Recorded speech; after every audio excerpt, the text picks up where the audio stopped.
This 2024 free agency class has been very lackluster compared to previous years.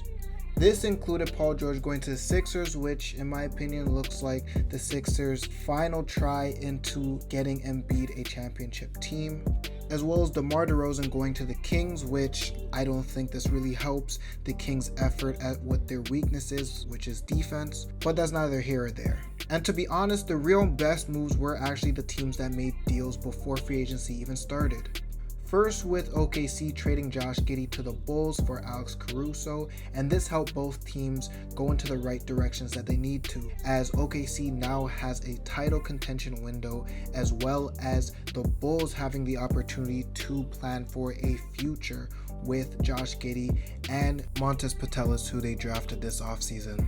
As for the second trade, the Brooklyn Nets traded Mikal Bridges to the Knicks for future picks, as now both teams are set to go in two vastly different paths.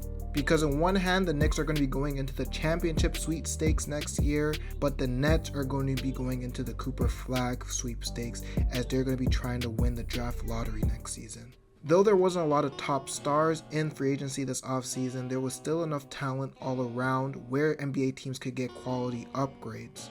And I want to go through some players that have yet to sign with the NBA team today. First, explaining Markelle Fultz. So in the case of Markelle Fultz, he came out of this last season as a backup guard for the Orlando Magic in an injury-riddled season where he would average 7.8 points, 3.2 rebounds, and 2.8 assists. And due to the talent as well as the momentum that the Magic were having throughout that season, Markelle Fultz more had to fill out a role as a backup guard compared to the start of his stint for the Orlando Magic as the starting point guard.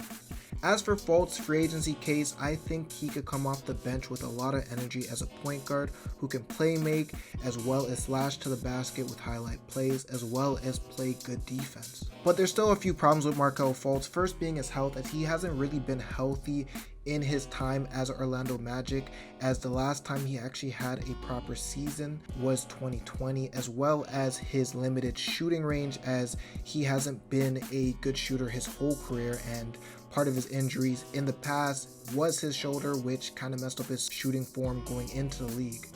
So a non-shooting point guard that's supposed to have the ball all the time and try and play make for others is kind of a tough pill to swallow for a lot of these teams. But another issue is the fact that there's just a lot of talent in this league in general at the point guard position. So with just the depth and the talent at the point guard position, it makes it a lot harder for Markelle Fultz to get a backup point guard spot, just because of all the teams that already set their investments with young players, for example, as well as already have the veterans to play that position. And even knowing Markelle Fultz's background as a former number one pick, and even before the season he got hurt, he was averaging 14 points and nearly 6 assists a game. I think it's still kind of difficult for Markelle Fultz to really put down his value towards that of a third stringer when he really should be a second string point guard in the NBA. So the biggest problems with Markelle Fultz is his game, specifically when it comes to his shooting, as well as his prior injuries that also affected his shooting, specifically his shoulder. So there's a lot of issues with his game in that sense, but overall is still a good player and is still worthy of a roster spot in the NBA. So next I got the Cavs' Isaac Okoro, and he's a restricted free agent right now for them, and he has not been sent any offers by any teams.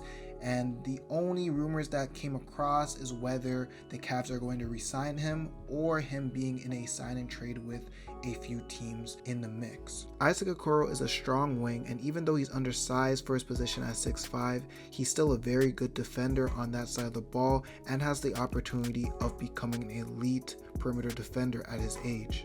The only problem for Isaac Okoro is basically his shooting and playmaking, as his shooting has increased over time but is still with very low volume, as well as his playmaking ability being limited and not really developing due to the roles of Donovan Mitchell and Darius Garland on the Cavs.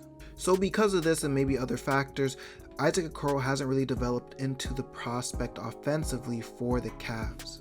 And with Isaac Okoro, he's a good defender but not a great defender, which kind of puts him in a role of a backup, a 7th or 8th man.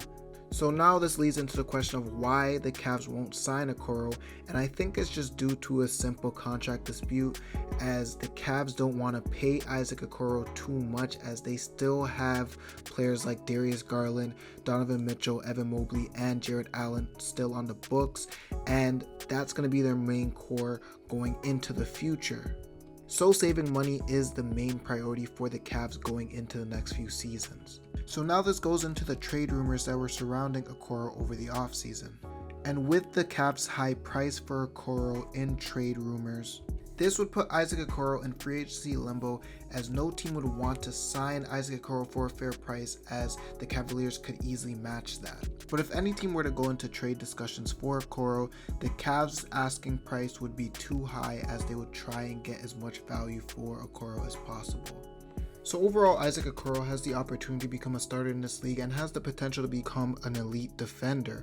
So I think with this all being said, he should not be in limbo in free agency to this day. So please let me know your thoughts on Okoro or Fultz or any other free agent that you think that should be in the league today in the comments. Again, thank you for watching. Please support me by liking and subscribing, and I'm out.